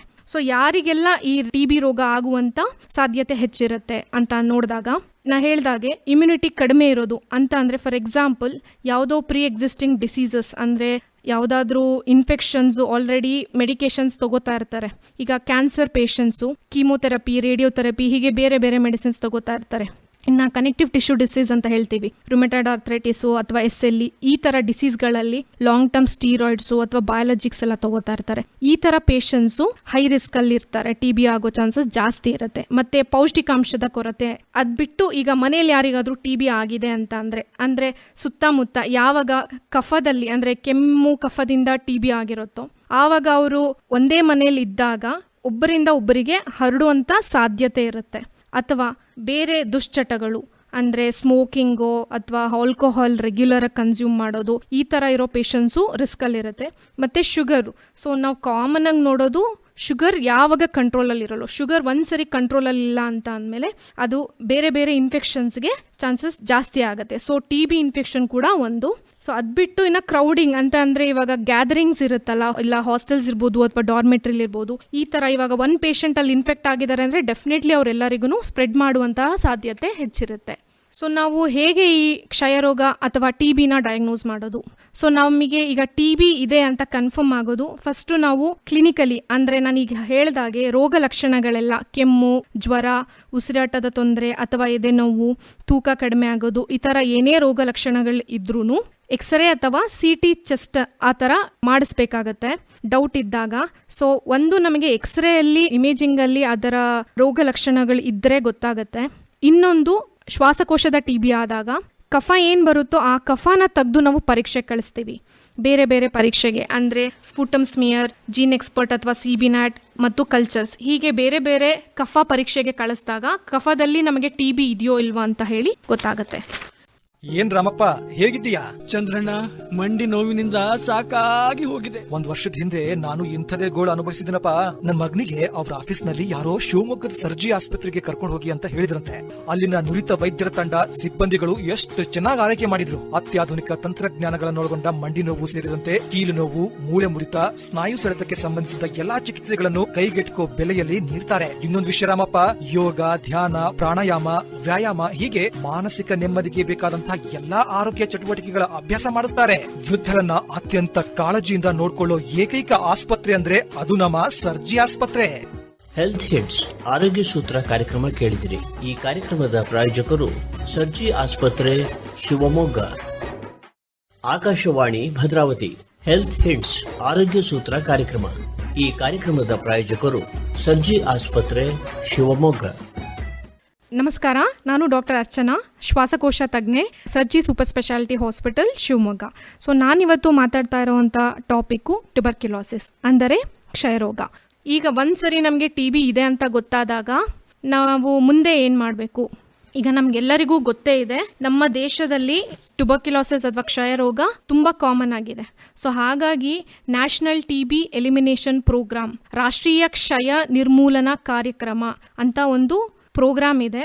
ಸೊ ಈ ಪ್ರೋಗ್ರಾಮಲ್ಲಿ ಕ್ಷಯ ರೋಗವನ್ನು ನಿರ್ಮೂಲನೆ ಮಾಡಬೇಕು ಅಂತ ಅಂದರೆ, ಇವಾಗ ನಮಗೆ ಟಾರ್ಗೆಟ್ ಇಯರ್ ಇರುತ್ತೆ. ಟಾರ್ಗೆಟ್ ಇಯರಲ್ಲಿ ಇಷ್ಟು % ಪೇಷಂಟ್ಸ್ನ ಡಯಾಗ್ನೋಸ್ ಮಾಡಬೇಕು, ಇಷ್ಟು % ಪೇಷಂಟ್ಸ್ನ ಟ್ರೀಟ್ ಮಾಡಬೇಕು ಪ್ರಾಪರ್ ಆಗಿ, ಮತ್ತು ಅದರಿಂದ ಆಗೋ ಮಾರ್ಟಾಲಿಟಿನ ಕಡಿಮೆ ಮಾಡಬೇಕು ಅನ್ನೋದೇ ಟಾರ್ಗೆಟ್ಟು. ಸೊ TB ಕನ್ಫರ್ಮ್ ಆದಮೇಲೆ ಇದಕ್ಕೆ ಟ್ರೀಟ್ಮೆಂಟು ನಾವು TB ಮೆಡಿಸಿನ್ಸ್ನ ತಗೊಳ್ಳೇಬೇಕಾಗತ್ತೆ. ಸೊ ಈ TB medicines all over India ಎಲ್ಲ ಕಡೆ ಎಲ್ಲೇ ಹೋದರೂ ಸೇಮ್ ಮೆಡಿಸಿನ್ಸ್ ಇರುತ್ತೆ. ಗೌರ್ಮೆಂಟಿಂದ ಕೊಡೋವಂಥದ್ದು 6 ತಿಂಗಳಿಗಿರುತ್ತೆ. ಸೊ ಈ 6 ತಿಂಗಳು ಕರೆಕ್ಟಾಗಿ TB ಮೆಡಿಸಿನ್ಸ್ನ ರೆಗ್ಯುಲರ್ ಆಗಿ ತಗೋಬೇಕು. ಯಾವುದೇ ಕಾರಣಕ್ಕೂ ಡೋಸಸ್ನ ಸ್ಕಿಪ್ ಮಾಡಬಾರ್ದು. ನಾವು ಈ ಥರ ಬಿಟ್ಟು ತಗೊಳ್ಳೋದ್ರಿಂದ ಅಥವಾ ಸ್ಕಿಪ್ ಮಾಡೋದು, ಒಂದು ವಾರ ಬಿಟ್ಬಿಡೋದು. ಸೊ ಇನಿಷಿಯಲಿ ಏನಾಗುತ್ತೆ, ನಾವು TB ಟ್ರೀಟ್ಮೆಂಟ್ ಸ್ಟಾರ್ಟ್ ಮಾಡಿದ್ಮೇಲೆ ಫಸ್ಟ್ 2 ವೀಕ್ಸು ಪೇಷಂಟ್ಸ್ಗೆ ಸ್ವಲ್ಪ ಸಿಂಪ್ಟಮ್ಯಾಟಿಕ್ ಇರ್ತಾರೆ. ಸೊ ಅವ್ರು ಹಾಗೆ TB ಮೆಡಿಸಿನ್ಸ್ನ ರೆಗ್ಯುಲರ್ ಆಗಿ ತಗೋತಾರೆ. 2 ವೀಕ್ಸ್ ಆದಮೇಲೆ ಸಿಂಪ್ಟಮ್ಸ್ ಎಲ್ಲ ಬೆಟರ್ ಆಗ್ತಾ ಬರ್ತಾರೆ. ಸೊ ಆ 2 ವೀಕ್ಸ್ ಆದಮೇಲೆ ಪೇಷಂಟ್ಸು ಟ್ರೀಟ್ಮೆಂಟ್ನ ಬಿಡೋ ಚಾನ್ಸಸ್ ಜಾಸ್ತಿ ಇರುತ್ತೆ. ಸೊ ಅದನ್ನೇ ನಾವು ಎಲ್ಲ ಪೇಷಂಟ್ಸ್ಗೂ ಹೇಳೋದು, ಯಾವುದೇ ಕಾರಣಕ್ಕೂ ಟ್ರೀಟ್ಮೆಂಟ್ನ ಬಿಡಬಾರ್ದು. ಟ್ರೀಟ್ಮೆಂಟ್ನ ರೆಗ್ಯುಲರ್ ಆಗಿ ತಗೋಬೇಕು. 6 ಮಂತ್ಸ್ ಎಷ್ಟಿದೆಯೋ ಅಷ್ಟು ತಿಂಗಳು ತಗೋಬೇಕು. ಮಧ್ಯದಲ್ಲಿ ಬಿಡೋದು ಹಾಗೆಲ್ಲ ಮಾಡಿದ್ರೆ ರೀಇನ್ಫೆಕ್ಷನ್ ಅಥವಾ ರೆಕರೆನ್ಸ್ ಅಂತ ಹೇಳ್ತೀವಿ. ಸೊ TB ರೀಇನ್ಫೆಕ್ಷನ್ ಆಗೋ ಚಾನ್ಸಸ್ ಜಾಸ್ತಿ ಇರುತ್ತೆ. ಇನ್ನೊಂದು ಡ್ರಗ್ ರೆಸಿಸ್ಟೆಂಟ್ TB. ಸೊ ನಾನಿವಾಗ ಹೇಳ್ತಿರೋ 6 ತಿಂಗಳ TB ಟ್ಯಾಬ್ಲೆಟ್ಸ್ ಎಲ್ಲ ಬರೀ ಡ್ರಗ್ ಸೆನ್ಸಿಟಿವ್ TBಗೆ. ಸೊ ಯಾವಾಗ ಅವರು ಮೆಡಿಸಿನ್ಸ್ನ ಇರ್ರಾಷನಲಿ ಅಥವಾ ಇರ್ರೆಗ್ಯುಲರ್ಲಿ ಯೂಸ್ ಮಾಡ್ತಾರೋ ಆವಾಗ ಡ್ರಗ್ ರೆಸಿಸ್ಟೆನ್ಸ್ TB ಆಗುವಂಥ ಎಲ್ಲ ಸಾಧ್ಯತೆಗಳು ಇರುತ್ತೆ. ಸೊ ಫಾಲೋ ಅಪ್, ಒಂದ್ಸರಿ TB ಟ್ಯಾಬ್ಲೆಟ್ಸ್ ಮುಗ್ದಿದ ತಕ್ಷಣ TB ಕ್ಯೂರ್ ಆಯಿತು, ನನ್ಗೆ TB ಬರಲ್ಲ ಅಂತ ಅನ್ಕೊಳ್ಳೋ ಹಾಗಿಲ್ಲ. ಸೊ ಒಂದ್ಸರಿ ಒಂದು ಪೇಷಂಟ್ಗೆ TB ಬಂದಿದೆ ಅಂತ ಅಂದರೆ ಆ 6 ತಿಂಗಳು TB ಮಾತ್ರ ರೆಗ್ಯುಲರ್ ಆಗಿ ತಗೊಂಡು ಅದಾದ್ಮೇಲೂ ಕೂಡ ಫಾಲೋ ಅಪ್ ಇರಬೇಕು. ಅದು ತುಂಬ ಇಂಪಾರ್ಟೆಂಟ್ ಆಗುತ್ತೆ. ಯಾಕೆ ಅಂದರೆ ಒಂದ್ಸರಿ TB ಬೆಸಿಲೈ ನಮ್ಗೆ ಇನ್ಫೆಕ್ಷನ್ ಆಗಿದೆ ಅಂದಮೇಲೆ ಆ ಮನುಷ್ಯಂದು ಜೀವಕಾಲ, ಆ ಲೈಫ್ ಟೈಮಲ್ಲಿ ಯಾವುದೇ ಟೈಮಲ್ಲಿ ಬೇಕಾದರೂ ಅವರಿಗೆ ರೀಇನ್ಫೆಕ್ಷನ್ ಅಥವಾ ರಿಯಾಕ್ಟಿವೇಶನ್ ಆಫ್ TB ಆಗುವಂಥ ಸಾಧ್ಯತೆಗಳಿರುತ್ತೆ. ಸೊ ಹಾಗಾಗಿ ಫಾಲೋ ಅಪ್ಪಲ್ಲಿ ಯಾವಾಗಲೇ ಏನೇ ಫೀವರು, ಕಾಫು, ವೆಯ್ಟ್ ಲಾಸು ಯಾವುದೇ ಸಿಂಪ್ಟಮ್ಸ್ ಬಂದ್ರೂ ಅವ್ರು ಮತ್ತೆ ಚೆಕಪ್ ಮಾಡಿಸ್ಕೋಬೇಕಾಗತ್ತೆ. ಸೊ ನಾವು ಫಾಲೋ ಅಪ್ ಅಂತ ಹೇಳೋದು ಬರೀ 1 ತಿಂಗಳು 2 ತಿಂಗಳು ಅಥವಾ 1 ವರ್ಷ 2 ವರ್ಷಕ್ಕಲ್ಲ, ರೆಗ್ಯುಲರ್ ಫಾಲೋ ಅಪ್ 2 ವರ್ಷದವರೆಗೂ ಎವ್ರಿ 6 ಮಂತ್ಸ್ ಒನ್ಸ್ ಹೇಳ್ತೀವಿ. ಆಮೇಲೆ ಅವ್ರಿಗೆ ಯಾವಾಗ ಸಿಂಪ್ಟಮ್ಸ್ ಇರುತ್ತೋ ಆವಾಗ ಬಂದು ತೋರಿಸ್ಕೋಬೇಕಾಗತ್ತೆ. ಇನ್ನೊಂದು ಮಿತ್ ಅಥವಾ ಮಿಸ್ಕನ್ಸೆಪ್ಷನ್ ಅಂತ ಅಂದರೆ, TB ಇರೋರ್ಗೆ ಎಲ್ಲರೂ ಇನ್ಫೆಕ್ಟಿವಾ ಅಂದರೆ ಒಬ್ಬ ಪರ್ಸನ್ನಿಂದ TB ಎಲ್ಲರಿಗೂ ಸ್ಪ್ರೆಡ್ ಆಗುತ್ತಾ?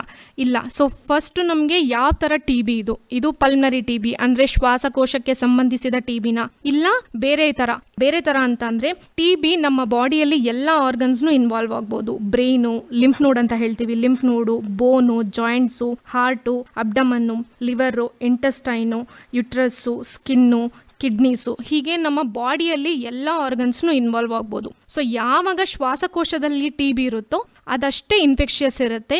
ಅದೂ ನಾವು ಒನ್ಸ್ ಟ್ರೀಟ್ಮೆಂಟ್ ಸ್ಟಾರ್ಟ್ ಮಾಡಿದ್ಮೇಲೆ, ಅಂದರೆ ಅವ್ರು ರೆಗ್ಯುಲರ್ ಆಗಿ ಕರೆಕ್ಟಾಗಿ 2 ವೀಕ್ಸ್ ಟ್ರೀಟ್ಮೆಂಟ್ ತೊಗೊಂಡಿದ್ದಾರೆ ಅಂದರೆ after 2 weeks they'll start becoming infective. Because the bacilli load ಅಂದರೆ ಬೆಸಿಲೈ ಲೋಡ್ ಏನಿದೆಯೋ ಅದು ಕಡಿಮೆ ಆಗ್ತಾ ಬರುತ್ತೆ 2 ವಾರ ಟ್ರೀಟ್ಮೆಂಟ್ ಆದಮೇಲೆ. ಸೊ ಹಾಗಾಗಿ 2 ವಾರದವರೆಗೂ ಮಾಸ್ಕ್ ಯೂಸ್ ಮಾಡಿ ಸ್ವಲ್ಪ ಐಸೋಲೇಷನ್ ಅಲ್ಲಿರಿ ಅಂತ ಹೇಳ್ತೀವಿ. ಅದು ಬಿಟ್ಟರೆ ಇನ್ನು ಎಕ್ಸ್ಟ್ರಾ ಪಲ್ಮನರಿ TB ನಾನು ಹೇಳಿದಾಗೆ ಬೇರೆ TB ಇದ್ದಾಗ ಅದು ಸ್ಪ್ರೆಡ್ ಆಗಲ್ಲ. ಶಿವಮೊಗ್ಗದ ಸರ್ಜಿ ಆಸ್ಪತ್ರೆಯಲ್ಲಿ ಮೊಡವೆ, ಡ್ಯಾಂಡ್ರಫ್, ಭಂಗು, ಹುಳುಕಡ್ಡಿ, ಅಲರ್ಜಿ, ತೊನ್ನು, ಇಸುಬು, ಸರ್ಪ ಹುಣ್ಣು, ನರಗುಳ್ಳೆ ತಗ್ಸೋದು, ಹಂಗೆ ಮುಖದಲ್ಲಿರೋ ಕೂದಲು ತೆಗೆಯೋದು, ಹಿಂಗೆ ಎಲ್ಲಾ ರೀತಿಯ ಚಿಕಿತ್ಸೆ ಮಾಡ್ತಾರೆ. ಹೌದು, ಹಲವಾರು ವರ್ಷಗಳಿಂದ ಗುಣಮಟ್ಟದ ಆರೋಗ್ಯ ಸೇವೆ ನೀಡುತ್ತಾ ಬಂದಿರುವ ಸರ್ಜಿ ಆಸ್ಪತ್ರೆಯಲ್ಲಿ ಅತ್ಯಾಧುನಿಕ ತಂತ್ರಜ್ಞಾನದಿಂದ ನುರಿತ ವೈದ್ಯರ ತಂಡದಿಂದ ಕೈಗೆಟಕುವ ಬೆಲೆಯಲ್ಲಿ ನಿಮ್ಮ ಚರ್ಮ ಮತ್ತು ಸೌಂದರ್ಯ ಸಂಬಂಧಿಸಿದ ಎಲ್ಲಾ ಬಗೆಯ ಚಿಕಿತ್ಸೆ ಲಭ್ಯ. ಇಂದೇ ಭೇಟಿ ಕೊಡಿ ಸರ್ಜಿ ಸೂಪರ್ ಸ್ಪೆಷಾಲಿಟಿ ಆಸ್ಪತ್ರೆ, ರಾಘವೇಂದ್ರ ಸ್ವಾಮಿ ಮಠದ ಹತ್ತಿರ, ಶಿವಮೊಗ್ಗ. ಹೆಲ್ತ್ ಹಿಟ್ಸ್ ಆರೋಗ್ಯ ಸೂತ್ರ ಕಾರ್ಯಕ್ರಮ ಕೇಳಿದಿರಿ. ಈ ಕಾರ್ಯಕ್ರಮದ ಪ್ರಾಯೋಜಕರು ಸರ್ಜಿ ಆಸ್ಪತ್ರೆ ಶಿವಮೊಗ್ಗ. ಆಕಾಶವಾಣಿ ಭದ್ರಾವತಿ. ಹೆಲ್ತ್ ಹಿಟ್ಸ್ ಆರೋಗ್ಯ ಸೂತ್ರ ಕಾರ್ಯಕ್ರಮ. ಈ ಕಾರ್ಯಕ್ರಮದ ಪ್ರಾಯೋಜಕರು ಸರ್ಜಿ ಆಸ್ಪತ್ರೆ ಶಿವಮೊಗ್ಗ. ನಾನು ಡಾಕ್ಟರ್ ಅರ್ಚನಾ, ಶ್ವಾಸಕೋಶ ತಜ್ಞೆ, Sarji super speciality hospital Shivamogga. ನಾನಿವತ್ತು ಮಾತಾಡ್ತಾ ಇರೋಂಥ ವಿಷಯ ಸ್ಲೀಪ್ ಆಪ್ನಿಯಾ. ಏನಿದು ಸ್ಲೀಪ್ ಆಪ್ನಿಯಾ? ಆಪ್ನಿಯಾ ಅಂದರೆ ನಾವು ಉಸಿರಾಡುವುದು ಅಥವಾ ನಮ್ಮ ಬ್ರೀತಿಂಗ್ 10ರಿಂದ 20 ಸೆಕೆಂಡ್ವರೆಗೂ ಕೆಲವು ಸಾರಿ ಸ್ಟಾಪ್ ಆಗುವಂಥ ಸಾಧ್ಯತೆ ಇರುತ್ತೆ. ಇದನ್ನ ಆಪ್ನಿಯಾ ಅಂತ ಹೇಳಿ ಕರಿತೀವಿ. ಇನ್ನು ಯೂಶಲಿ ಇದಾಗೋದು ನಾವು ಮಲಗಿರ್ಬೇಕಾದ್ರೆ, ಸೊ ಹಾಗಾಗಿ ಇದನ್ನ ಸ್ಲೀಪ್ ಆಪ್ನಿಯಾ ಅಂತ ಹೇಳಿ ಕರಿತೀವಿ. ನಾವು ಮಲಗಿದ್ದಾಗ ನಮ್ಮ ಗಂಟಲಿನ ಭಾಗ ಅಂದರೆ ನಮ್ಮ ಅಪ್ಪರ್ ಏರ್ವೇಸ್ ಬ್ಲಾಕ್ ಆಗೋದ್ರಿಂದ ನಾವು ಉಸಿರಾಡುವಂತ ಗಾಳಿ ಒಳಗೆ ಹೋಗೋದಿಲ್ಲ. ಸೊ ಹಾಗಾಗಿ ನಮ್ಮ ಬ್ರೀತಿಂಗ್ ಸ್ಟಾಪ್ ಆಗುತ್ತೆ. ಇದನ್ನ ನಾವು ಸ್ಲೀಪ್ ಆಪ್ನಿಯಾ ಅಂತ ಹೇಳಿ ಕರಿತೀವಿ. ಈಗ ಯಾವಾಗ ನಮ್ಗೆ ಗಾಳಿ ಉಸಿರಾಡಕ್ ಆಗಲ್ವೋ ಆವಾಗ ನಮ್ಮ ಆಕ್ಸಿಜನ್ ಸಿಗದೆ ನಾವು ಉಸಿರಾಡುವಂತ ಗಾಳಿಯಿಂದ. ಯಾವಾಗ ನಮಗೆ ಉಸಿರಾಟದ ಬ್ಲಾಕ್ ಆಗ್ತಿದೆ ಅಂತ ಅಂದಾಗ ಆಕ್ಸಿಜನ್ ಲೆವೆಲ್ ಸಹ ಕಡಿಮೆ ಆಗುತ್ತೆ. ಸೊ ನಮಗೆ ಗೊತ್ತಿರೋ ಹಾಗೆ ನಮ್ಮ ಹಾರ್ಟು, ಬ್ರೈನು, ಕಿಡ್ನಿ ಎಲ್ಲ ಚೆನ್ನಾಗಿ ಕೆಲಸ ಮಾಡಬೇಕು ಅಂದ್ರೆ ಆಕ್ಸಿಜನ್ನ ಅವಶ್ಯಕತೆ ಇರುತ್ತೆ. ಸೊ ಈ ತರ ಪದೇ ಪದೇ ಆಕ್ಸಿಜನ್ ಕಡಿಮೆ ಆಗೋದ್ರಿಂದ ನಮ್ಮ ಹಾರ್ಟು, ಬ್ರೈನು, ಕಿಡ್ನಿ ಎಲ್ಲದಕ್ಕೂ ಡ್ಯಾಮೇಜ್ ಆಗುವಂತ ಸಾಧ್ಯತೆ ಇರುತ್ತೆ. ಇದು ಹೀಗೇನೆ ಪದೇ ಪದೇ ಆಗ್ತಾನೆ ಇರೋದ್ರಿಂದ ಲಾಂಗ್ ಟರ್ಮ್ ಎಫೆಕ್ಟ್ಸ್ ಏನಾಗುತ್ತೆ ಅಂದ್ರೆ arrhythmias, heart attack, hypertension, brain stroke, ಹೀಗೆ ಈ ತರ ತೊಂದರೆಗಳು ಆಗೋ ಸಾಧ್ಯತೆ ಇರುತ್ತೆ.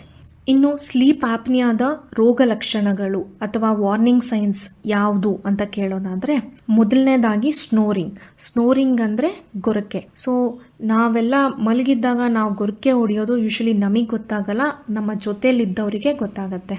ಯಾರಾದ್ರೂ ಹೀಗೆ ನಿಮ್ಗೆ ಪದೇ ಪದೇ ಹೇಳ್ತಿದ್ದಾರೆ ತುಂಬಾ ಗೊರಕೆ ಆಗ್ತಿದೆ, ಗೊರಕೆ ಶಬ್ದ ಬರ್ತಿದೆ ಅಥವಾ ತುಂಬಾನೇ ಜೋರಾಗಿ ಸೌಂಡ್ ಬರ್ತಿದೆ ಅಂತ ಹೇಳಿದ್ರೆ ಅಂತ ಪೇಷಂಟ್ಸ್ಗೆ ಸ್ಲೀಪ್ ಆಪ್ನಿ ಇದೆಯಾ ಅಂತ ಹೇಳಿ ಟೆಸ್ಟ್ ಮಾಡಿಸ್ಕೋಬೇಕು. ಸೊ ಗೊರಕೆ ನಾರ್ಮಲ್ ಆಗಿ ಎಲ್ಲರಿಗೂ ಬರಲ್ಲ. ಈ ನಮ್ಮ ಗಾಳಿ ಪೈಪು ಅಥವಾ ಏರ್ವೇಸ್ ಚಿಕ್ಕದಾದಾಗ ಅಥವಾ ಬ್ಲಾಕ್ ಆದಾಗಲೇ ಗೊರಕೆ ಬರೋದು. ಸೊ ಈ ತರ ಪದೇ ಪದೇ ಬ್ಲಾಕ್ ಆದಾಗ ನಮ್ಗೆ ಎಚ್ಚರ ಆಗ್ತಾ ಇರುತ್ತೆ. ಅದನ್ನ ನಾವು ನಾಕ್ಟರ್ನಲ್ ಅವೇಕ್ನಿಂಗ್ಸ್ ಅಂತ ಹೇಳ್ತೀವಿ. ಸೊ ಈ ತರ ನಮ್ಗೆ ಡಿಸ್ಟರ್ಬ್ ಸ್ಲೀಪ್ ಆಗುತ್ತೆ.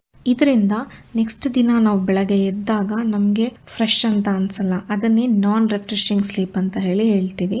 ಇನ್ನು ಎಕ್ಸೆಸಿವ್ ಡೇ ಟೈಮ್ ಸ್ಲೀಪಿನೆಸ್ ಅಂದರೆ ನಾವು ಟಿವಿ ನೋಡುವಾಗ ಅಥವಾ ಆಫೀಸಲ್ಲಿ ವರ್ಕ್ ಮಾಡಬೇಕಾದ್ರೆ ಅಥವಾ ಕೂತಿದ್ದ ಕಡೆನೆ ತೂಗುಡಿಸುವಂಥದ್ದು ಜಾಸ್ತಿ ಆಗೋ ಸಾಧ್ಯತೆ ಇರುತ್ತೆ. ಯಾರಿಗೆಲ್ಲ ಈ ಸ್ಲೀಪ್ ಆಪ್ನಿಯಾ ಆಗುವಂಥ ಸಾಧ್ಯತೆ ಹೆಚ್ಚಿರುತ್ತೆ? ಯಾವಾಗ ನಮ್ಮ ತೂಕ ಜಾಸ್ತಿ ಆಗುತ್ತೆ ಅಂದರೆ ನಮ್ಮ BMI body mass index more than 30 ಇದ್ದಾಗ ಅಂತಹ ಪರ್ಸನ್ಸ್ಗೆ ಸ್ಲೀಪ್ ಆಪ್ನಿಯಾ ಆಗುವಂಥ ಸಾಧ್ಯತೆ ಹೆಚ್ಚಿರುತ್ತೆ. ಮತ್ತೆ ಶಾರ್ಟ್ ನೆಕ್ ಅಂದರೆ ಕುತ್ತಿಗೆಯ ಭಾಗ ಚಿಕ್ಕದಿದ್ದಾಗ ಅಥವಾ ಕುತ್ತಿಗೆಯ ಸುತ್ತಳತೆ ನೆಕ್ ಸರ್ಕಂಫರೆನ್ಸ್ ಜಾಸ್ತಿ ಇದ್ದಾಗ ಅಂತಹ ಪರ್ಸನ್ಸ್ ಅಲ್ಲೂ ಈ ಸ್ಲೀಪ್ ಆಪ್ನಿಯಾ ಆಗೋ ಚಾನ್ಸಸ್ ಜಾಸ್ತಿ ಇರುತ್ತೆ. ಈಗ ನಮಗೆ ಈ ತರ ಎಲ್ಲ ಸಿಂಪ್ಟಮ್ಸ್ ಇದೆ, ನಾವು ಹೇಗೆ ಡಯಾಗ್ನೋಸಿಸ್ ಮಾಡಿಸ್ಕೊಳ್ಳೋದು ಅಥವಾ ಇದರಿಂದ ಎಷ್ಟು ತೊಂದರೆ ಆಗ್ತಿದೆ ಅಂತ ನೋಡಬೇಕು ಅಂದ್ರೆ ನಾವು ಸ್ಲೀಪ್ ಸ್ಟಡಿ ಪಾಲಿಸೋಮ್ನೋಗ್ರಫಿ ಅಂತ ಹೇಳ್ತೀವಿ. ಈ ಟೆಸ್ಟ್ ನ ಮಾಡಬೇಕಾಗತ್ತೆ. ಸೊ ಈ ಟೆಸ್ಟ್ ಮಾಡೋದ್ರಿಂದ ಎಷ್ಟು ಸಾರಿ ಒಂದು ಪರ್ಸನ್ಗೆ ಆಕ್ಸಿಜನ್ ಲೆವೆಲ್ ಕಡಿಮೆ ಆಗ್ತಾ ಇದೆ, ಎಷ್ಟು ಸಾರಿ ಅವರು ಸ್ನೋರಿಂಗ್ ಮಾಡ್ತಾ ಇದ್ದಾರೆ ಥ್ರೂಔಟ್ ದ ನೈಟ್, ಎಷ್ಟು ಸಾರಿ ಡಿಸ್ಯಾಚುರೇಷನ್ ಅಂದ್ರೆ ಆಕ್ಸಿಜನ್ ಲೆವೆಲ್ ಎಲ್ಲ ಡ್ರಾಪ್ ಆಗ್ತಿದೆ ಅಂತ ಹೇಳಿ ನೋಡ್ತೀವಿ. ಮತ್ತೆ ಅವರ ಸ್ಲೀಪ್ ಕ್ವಾಲಿಟಿ ಹೇಗಿದೆ ಅಂತ ಹೇಳಿ ನೋಡ್ತೀವಿ. ಮುಂದಕ್ಕೆ ಏನ್ ಮಾಡಬೇಕು ಅಂತ ಹೇಳಿದ್ರೆ ಅದಕ್ಕೆ ಟ್ರೀಟ್ಮೆಂಟ್ ಬಂದು ಯಾವುದೇ ತರಹದ ಮೆಡಿಕೇಶನ್ಸ್ ಇಲ್ಲ. ಅದಕ್ಕೇನಿದ್ರು ಪಾಸಿಟಿವ್ ಏರ್ವೇ ಪ್ರೆಷರ್ ಥೆರಪಿ. ಇದು ಒಂದು ಮಿಷಿನಿಂದ ಪಾಸಿಟಿವ್ ಪ್ರೆಷರ್ ಕೊಡುತ್ತೆ. ಆ ಮಿಷಿನ್ನಿಂದ ಬರೋ ಪಾಸಿಟಿವ್ ಪ್ರೆಷರು ನಮ್ಮ ಏರ್ವೇ ಅಂದರೆ ನಮ್ಮ ಗಾಳಿ ಪೈಪನ್ನು ಚಿಕ್ಕದಾಗಕ್ಕೆ ಬಿಡಲ್ಲ. ಸೊ ಹಾಗಾಗಿ ಈ ಗೊರಕೆನೂ ಬರಲ್ಲ, ಆವಾಗ ನೈಟ್ ಎಲ್ಲ ಡಿಸ್ಟರ್ಬ್ ಸ್ಲೀಪು ಇರಲ್ಲ. ಸೊ ಬೆಳಗ್ಗೆ ಎದ್ದಾಗಲೂ ಫ್ರೆಶ್ ಆಗಿರ್ತಾರೆ. ಇದನ್ನ ಬಿಟ್ಟು ಬೇರೆ ಏನಾದರೂ ಟ್ರೀಟ್ಮೆಂಟ್ ಇದೆಯಾ ಅಂದರೆ ಯಾವಾಗ ಅವರಿಗೆ ದವಡೆಗೆ ಸಂಬಂಧಪಟ್ಟ ತೊಂದರೆ ಇರುತ್ತೋ ಅಂಥ ಪೇಷಂಟ್ಸ್ ಅಲ್ಲಿ ಮ್ಯಾಂಡಿಬುಲಾರ್ ಅಡ್ವಾನ್ಸ್ಮೆಂಟ್ ಡಿವೈಸಸ್ ಅಂತ ಹೇಳ್ತೀವಿ, ಅದನ್ನ ಟ್ರೈ ಮಾಡ್ಬೋದು. ಅದು ಬಿಟ್ಟರೆ ಕೆಲವು ಅನಾಟಮಿಕಲ್ ಅಬ್ನಾರ್ಮ್ಯಾಲಿಟೀಸ್ಗೆ ಕೆಲವು ಸರ್ಜರಿಗಳಿದೆ. ಸೊ ಲೌಡ್ ಸ್ನೋರಿಂಗ್ ಅಥವಾ ನಿಮ್ಮ ಎಕ್ಸೆಸಿವ್ ಡೇ ಟೈಮ್ ಸ್ಲೀಪಿನೆಸ್ ಏನೇ ಸಿಂಪ್ಟಮ್ಸ್ ಇದ್ರೂ ನೀವು ನಿಮ್ಮ ಡಾಕ್ಟರ್ಸ್ನ ಕನ್ಸಲ್ಟ್ ಮಾಡಬೇಕು. ಯಾಕೆ ಸರ್ ಇವತ್ತು ತುಂಬಾ ಸುಸ್ತಾದಾಗೆ ಕಾಣ್ತೀರಾ? ಯಾಕೋ ಗೊತ್ತಿಲ್ಲ ಮೇಡಮ್, ಈ ಎದೆ ನೋವು ಆಗ್ತಿದೆ. ಮೊನ್ನೆ ನಮ್ ಯಜಮಾನ್ರಿಗೂ ಹೀಗೆ ಆಗಿತ್ತು. ಶಿವಮೊಗ್ಗದ ಸರ್ಜಿ ಸೂಪರ್ ಸ್ಪೆಷಾಲಿಟಿ ಆಸ್ಪತ್ರೆಗೆ ಹೋದ್ವಿ. ಅಲ್ಲಿ ಸುಸಜ್ಜಿತವಾಗಿರೋ ಕಾರ್ಡಿಯಾಲಜಿ ವಿಭಾಗದಲ್ಲಿ ಚಿಕಿತ್ಸೆ ಕೊಡಿಸಿದ್ವಿ. ಈಗ ನಮ್ಮ ಮನೆಯವರು ಆರಾಮಾಗಿದ್ದಾರೆ. ಅಲ್ಲಿ ನುರಿತ ಹೆಸರಾಂತ ಹೃದಯ ರೋಗ ತಜ್ಞ ವೈದ್ಯರಿದ್ದಾರೆ. ECG, echo, TMT, angiogram, angioplasty, phase maker ಹೀಗೆ ಎಲ್ಲಾ ರೀತಿಯ ಚಿಕಿತ್ಸೆಗಳು ಲಭ್ಯ. ಅದು ಕಡಿಮೆ ದರದಲ್ಲಿ. ಅಷ್ಟೇ ಅಲ್ಲ, ನಗುಮೊಗದ ಸೇವೆ ಕೂಡ ಸಿಗುತ್ತೆ. ಹಿಂದೆ ಭೇಟಿ ಕೊಡಿ ಸರ್ಜಿ ಸೂಪರ್ ಸ್ಪೆಷಾಲಿಟಿ ಆಸ್ಪತ್ರೆ, ರಾಘವೇಂದ್ರ ಸ್ವಾಮಿ ಮಠದ ಹತ್ತಿರ, ಶಿವಮೊಗ್ಗ. ಹೆಲ್ತ್ ಹಿಟ್ಸ್ ಆರೋಗ್ಯ ಸೂತ್ರ ಕಾರ್ಯಕ್ರಮ ಕೇಳಿದಿರಿ. ಈ ಕಾರ್ಯಕ್ರಮದ ಪ್ರಾಯೋಜಕರು ಸರ್ಜಿ ಆಸ್ಪತ್ರೆ, ಶಿವಮೊಗ್ಗ. ಆಕಾಶವಾಣಿ ಭದ್ರಾವತಿ. ಹೆಲ್ತ್ ಹಿಟ್ಸ್ ಆರೋಗ್ಯ ಸೂತ್ರ ಕಾರ್ಯಕ್ರಮ. ಈ ಕಾರ್ಯಕ್ರಮದ ಪ್ರಾಯೋಜಕರು ಸರ್ಜಿ ಆಸ್ಪತ್ರೆ, ಶಿವಮೊಗ್ಗ. ನಾನಿವತ್ತು ಮಾತಾಡ್ತಾ ಇರೋಂಥ ವಿಷಯ ಅಸ್ತಮಾ ಅಂದರೆ ಏನು? ಸಿಂಪಲ್ ವರ್ಡ್ಸಲ್ಲಿ ಹೇಳಬೇಕು ಅಂದರೆ ಅಸ್ತಮಾ ಅಂದರೆ ಅಲರ್ಜಿ ಆಫ್ ಏರ್ವೇಸ್. ಏನಿದು ಏರ್ವೇಸ್ ಅಂತ ಅಂದರೆ ನಾವು ಉಸಿರಾಡುವಂತಹ ಗಾಳಿ ಪೈಪು ಬಹಳನೇ ಸೆನ್ಸಿಟಿವ್ ಆಗಿರುತ್ತೆ. ಯಾವಾಗ ಡಸ್ಟು ಅಥವಾ ಸ್ಮೋಕ್ಗೆ ಎಕ್ಸ್ಪೋಸ್ ಆಗುತ್ತೋ ಆವಾಗ ಈ ಅಲರ್ಜಿ ಆಗುವಂಥ ಸಾಧ್ಯತೆ ಇರುತ್ತೆ. ಇನ್ನು ಇದ್ರ ಬಗ್ಗೆ ಹೇಳಬೇಕು ಅಂದರೆ ಇದು ವಂಶ ಪಾರಂಪರ್ಯನ ಅಂತ ತುಂಬ ಜನ ಕೇಳ್ತಾರೆ. ಸೊ ನಾವು ಸ್ಟಡೀಸ್ ನೋಡಿದ್ರೆ 70 to 80% ಪೇಷಂಟ್ಸ್ಗೆ ಅವರ ತಂದೆ ತಾಯಿ ಅಥವಾ ಅವರ ಗ್ರ್ಯಾಂಡ್ ಪೇರೆಂಟ್ಸಲ್ಲಿ ಅಸ್ತಮಾ ಇರುವಂಥ ಸಾಧ್ಯತೆ ಇರುತ್ತೆ. ಹಾಗೆ ಇನ್ನು 20% ಎಕ್ಸ್ಪೋಜರ್ ಟು ಡಸ್ಟ್ ಅಥವಾ ಆಕ್ಯುಪೇಷನ್ ಅಂದರೆ ಅವರ ಕೆಲಸದ ರಿಲೇಟೆಡ್ ಟ್ರಿಗರ್ಸ್ ಇಂದನೂ ಆಗುವಂಥ ಸಾಧ್ಯತೆ ಇರುತ್ತೆ. ಇನ್ನು ಇದು ಎಲ್ಲ ವಯಸ್ಕರಲ್ಲೂ ನೋಡ್ತೀವ ಅಂತ ಕೇಳೋದಾದ್ರೆ ಕೆಲವರಿಗೆ ಚಿಕ್ಕ ವಯಸ್ಸು ಅಂತ ಅಂದರೆ ಅರ್ಲಿ ಆನ್ಸೆಟ್ ಆಸ್ತಮಾ ಅಂತ ಹೇಳ್ತೀವಿ, ಚಿಕ್ಕ ವಯಸ್ಸಲ್ಲೇ ಬರುವಂಥ ಸಾಧ್ಯತೆ ಇರುತ್ತೆ.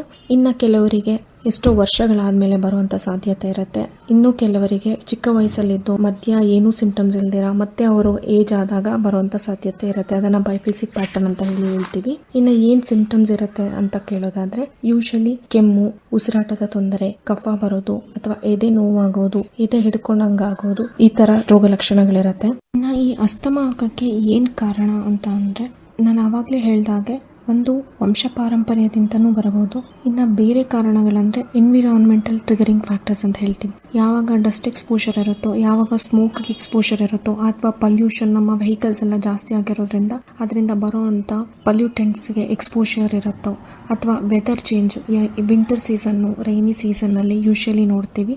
ಇನ್ನು ಕೆಲವು ಪೇಷಂಟ್ಸ್ಗೆ ಸಮ್ಮರ್ ಸೀಸನ್ನಲ್ಲೂ ಈ ಅಸ್ತಮಾ ಜಾಸ್ತಿ ಆಗುವಂಥ ಸಾಧ್ಯತೆ ಇರುತ್ತೆ. ಅದನ್ನು ಸಮ್ಮರ್ ಅಸ್ತಮಾ ಅಂತ ಹೇಳ್ತೀವಿ. ಇನ್ನು ಇದನ್ನು ಬಿಟ್ಟು ನಾವು ಹಳೆ ಕಾಲದ ಜನನ ನೋಡಿದ್ರೆ ಅವರಿಗೆಲ್ಲ ಅಡುಗೆ ಮಾಡ್ತಾ ಇದ್ದಿದ್ದು ಒಲೆ ಯೂಸ್ ಮಾಡಿ ಮಾಡ್ತಾ ಇದ್ರು. ಸೊ ಆ ಸೌದೆ ಒಲೆಯಿಂದ ಬರುವಂಥ ಹೊಗೆಗೆ ಎಕ್ಸ್ಪೋಸ್ ಆದಾಗ್ಲೂ ಈ ಥರ ಅಸ್ತಮಾ ಟ್ರಿಗರ್ ಆಗುವಂಥ ಸಾಧ್ಯತೆ ಇರುತ್ತೆ. ಇನ್ನು ಅದ್ಬಿಟ್ಟು ಕೆಲವರಿಗೆ ಫುಡ್ ರಿಲೇಟೆಡ್ ಅಂದರೆ ಕೆಲವರಿಗೆ ಅಲರ್ಜಿ ಇರುತ್ತೆ. ಮಿಲ್ಕ್ ಪ್ರಾಡಕ್ಟ್ಸ್ಗೆ ಅಥವಾ ಸೀ ಫುಡ್ಗೆ ಅಥವಾ ನಟ್ಸ್ಗೆ ಅಲರ್ಜಿ ಇದ್ದಾಗ ಇವನ್ ಅವು ಸಹ ಟ್ರಿಗರ್ ಆಗೋದಕ್ಕೆ ಸಾಧ್ಯ ಇರುತ್ತೆ.